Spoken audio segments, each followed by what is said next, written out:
Vous pouvez revenir. Ensuite, la vérité, qu'est-ce qu'il y en a de l'éco? ECOWAS, c'est-à-dire la monnaie de la CEDEAO. L'ennemi sempiternel, et je pèse le mot, quand je l'appelle l'ennemi sempiternel, c'est-à-dire quelqu'un qui dure, qui ne finit pas. L'ennemi sempiternel, à la personne de la France, a vu le danger venir avec l'éco. C'est-à-dire la CEDEAO, depuis plus de 30 ans, ne fait que s'amodier la monnaie de la CEDEAO. Et pour la première fois, a commencé à se réveiller et a dit que bon, je vais faire ma monnaie et ma monnaie s'appelle l'éco. Donc l'ennemi sempiternel a vu le danger venir.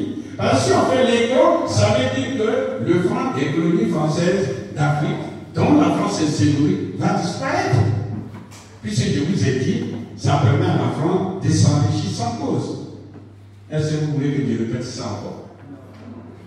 Donc il faut tout faire pour maintenir l'éco, non, pour maintenir le franc CFA. Donc elle est partie embrouiller les Africains de la CEDEAO et particulièrement le plus grand État, c'est-à-dire le Nigeria. Et le Nigeria a menacé en disant que si l'éco, lui et moi, voient le jour, moi je quitte la CEDEAO. Vers la fin, ils ont mis ça sous les peignoirs.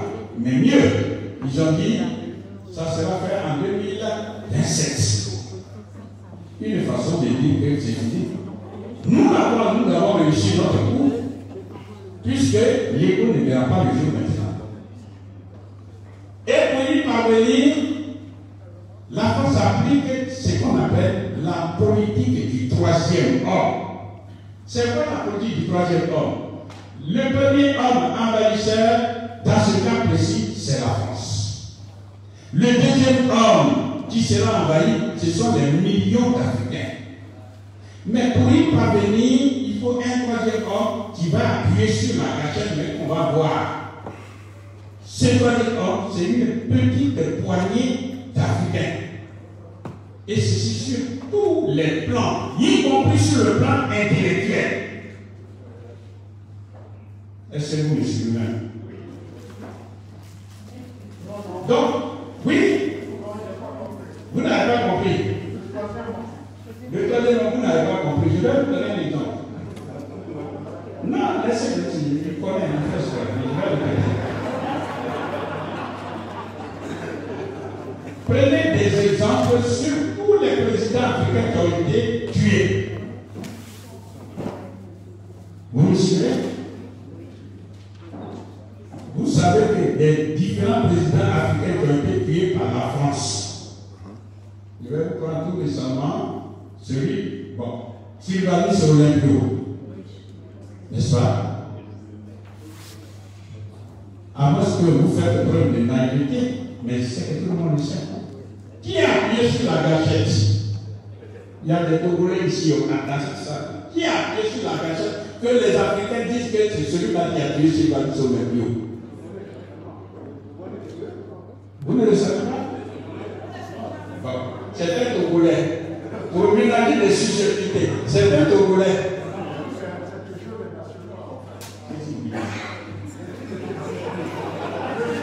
Bon, on va avancer parce que là, on est sur des choses extrêmement sérieuses. On ne peut pas s'amuser. Vous comprenez? Et le monde entier, le monde averti dira que c'est un Togolais qui a tué Sylvanus Olympio. On va prendre un autre exemple. Prenons un État, le premier président du Tchad, Tombabay.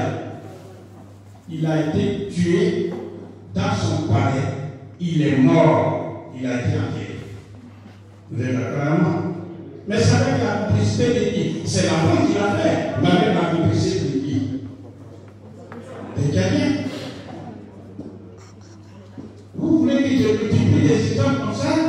C'est ce qu'on appelle, c'est-à-dire le nationalisme africain noir. Et je suis sur le mot noir qui appuie sur la gâchette, celui qu'on appelle le troisième homme. Mais le vrai exécutant, ou du moins celui qui a conçu, qui a décidé de l'exécuter, c'est la force impérialiste qui ne veut pas du développement socio-économique de l'Afrique. Donc, résumons, on appelle politique du troisième homme la politique qui consiste pour le premier homme envahisseur à exécuter le deuxième homme, mais en passant par un troisième homme. Il n'y a pas longtemps quelqu'un a posé la question de savoir, toujours en parlant de l'écho, qui a gagné la situation, je crois, avec les Kako, Numbuko, c'est ça? Le colloque de Lomé. Personnellement, je connais Kako, Numbuko, on s'est rencontrés. Le livre qui a été écrit, là, comment on appelle ça, la servitude monétaire, etc., j'ai été sollicité pour contribuer. J'ai dit non. Pourquoi? Parce que jusque-là, je suis considéré comme fou. Donc, vous aussi écrivez votre livre et on verra qu'il y a plusieurs fous. Voilà la raison que j'ai donnée. Vous suivez? Mais l'actualité montre que ce même Kako Numbuko a été pris par la force Afrique et il a fait ce colloque pour embrouiller tout le monde. Vous n'avez pas compris. Vous croyez que ça devrait aller où? Ça ne peut pas aller ailleurs. Il est là pour justifier sur le plan intellectuel ce qu'ils appellent l'écho U et moi. Oh, ce n'est pas de ça que nous voulons. L'écho U et moi, ça ne veut rien dire. L'écho U et moi, ce n'est rien d'autre que ce que mon ami appelle le Wakon. Le Wa de Ouattara et le Cron de Macron. C'est ça, c'est ça. Vous comprenez? Le Wakron, c'est-à-dire Ouattara, c'est ça le Wa, et puis Cron de Macron, le Wakron. C'est ça qui est la monnaie U et moi. Vous n'avez pas compris. Donc, voilà pourquoi ça a été rejeté. Nous avons décrié ça. Ça va pour tout le monde? Ce que je suis en train de vous dire, peut-être que vous n'avez pas encore compris. Nous dénonçons avec force, et nous le verrons, l'ennemi sempiternel, mais ne nous leurrons pas. Nous-mêmes, nous sommes aussi responsables. Donnez-moi un seul exemple où vous avez vu les légodermes en termes techniques, sinon les blancs, en train de se battre entre eux, s'entretuer entre eux pour les intérêts africains noirs. Vous avez vu ça une fois? Bon. C'est ceux qui ont tué nos parents, les blancs qui ont tué nos parents, il y a longtemps ils sont morts. Vous le savez ça, depuis des siècles. Mais leurs enfants continuent de nous rendre esclaves. Et puis parvenir, il va dire, mais, Mireille, il va comprendre à Mireille. Et c'est Mireille qui va me filer. Voilà où nous en sommes. Vous avez compris? C'est de ça que nous parlons avec sérieux. Je vais en profiter peut-être dire si ça peut vous faire plaisir ou pas. Un pays, dans tous les pays du monde, on organise des élections présidentielles. Et il y a une institution qui proclame les résultats définitifs, c'est ce qu'on appelle le Conseil constitutionnel. Et vous apprenez, je ne fais que répéter ce que vous savez. Une fois le Conseil présidentiel constitutionnel Macron est élu, c'est fini, on n'en discute plus. En Côte d'Ivoire de 2010, le Conseil constitutionnel a dit, proclamé que Gbagbo est élu. Et dans cette logique, on a dit, le Conseil constitutionnel a dit, viens prêter serment. Comme ça se fait dans tous les pays. Et puis c'est fini. Pourquoi il y a eu la guerre? L'ennemi sempiternel est passé par un troisième homme pour dire, moi j'ai des intérêts, j'ai de l'argent à prendre pour financer ma campagne, etc. Mon ami, c'est toi qui es élu. C'est toi. Et il y a quelqu'un qui parle, BFM, Banque mondiale, tous ces gens-là. Ils ont pris le président de la commission électorale indépendante, ils l'ont emmené et puis il dit il faut dire les résultats sur les chaînes de télévision internationales. Donc les Ivoiriens même ne sont même pas au courant. Ça devrait nous instruire. Et voilà, la guerre est là. Bon, bref, je ne vais pas sur les détails jusqu'à ce que Gbagbo soit emmené en captivité, déporté à la CPI. Vous êtes témoin oculaire. Après 10 ans, on dit il est libre, il est innocenté. Et écoutez-moi très bien, il sera restitué dans tous ses droits. Ce n'est pas moi qui dis, c'est la CPI. La même CPI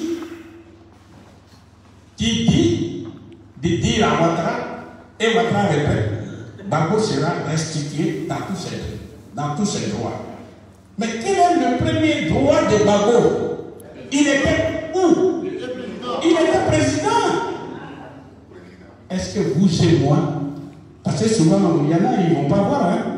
Vous et moi, est-ce que vous êtes convaincus que le même ennemi sempiternel, il est prêt à dire, bon, il faut réinstaller Gbagbo dans son poste où il était, puis on l'a enlevé des forces. Ça, ce sont là des combats que vous et moi, nous devons mener si nous sommes sérieux. Parce que si vous ne le faites pas, c'est bon pour la Côte d'Ivoire, mais ça sera fait au Gabon, ça sera fait un peu partout.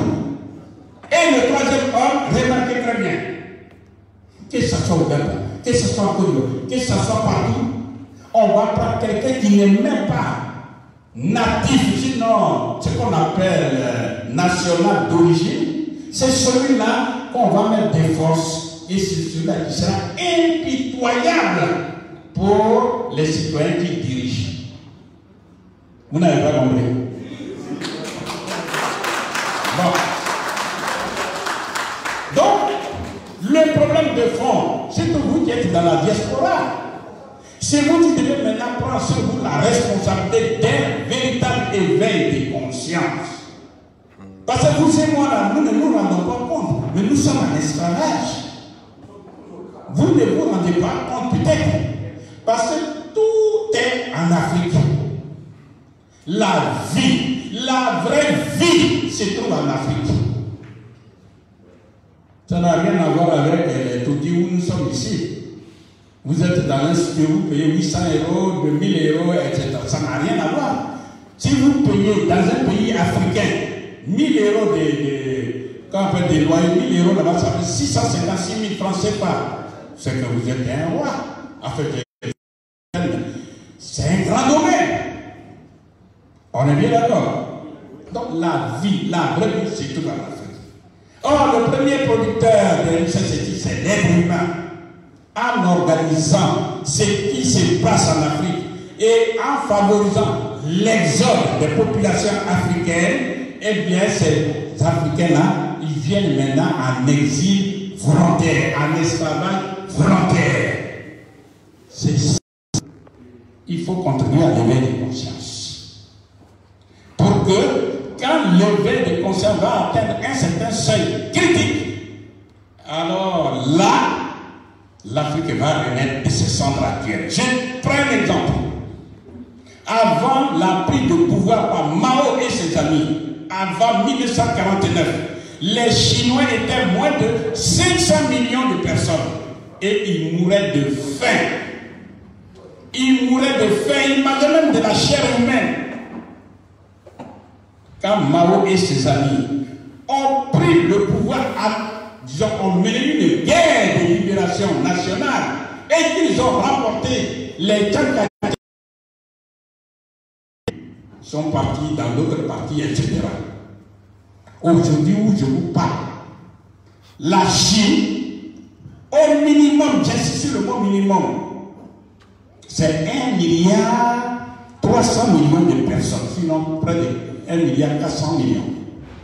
Le taux de chômage en Chine, même si vous pouvez contester, est de 4%.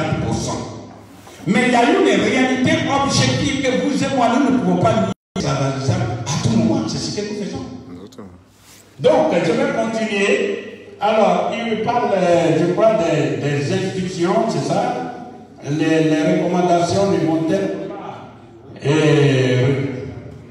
réussies qu'après la création de l'État fédéral. Bon, en ce qui me concerne,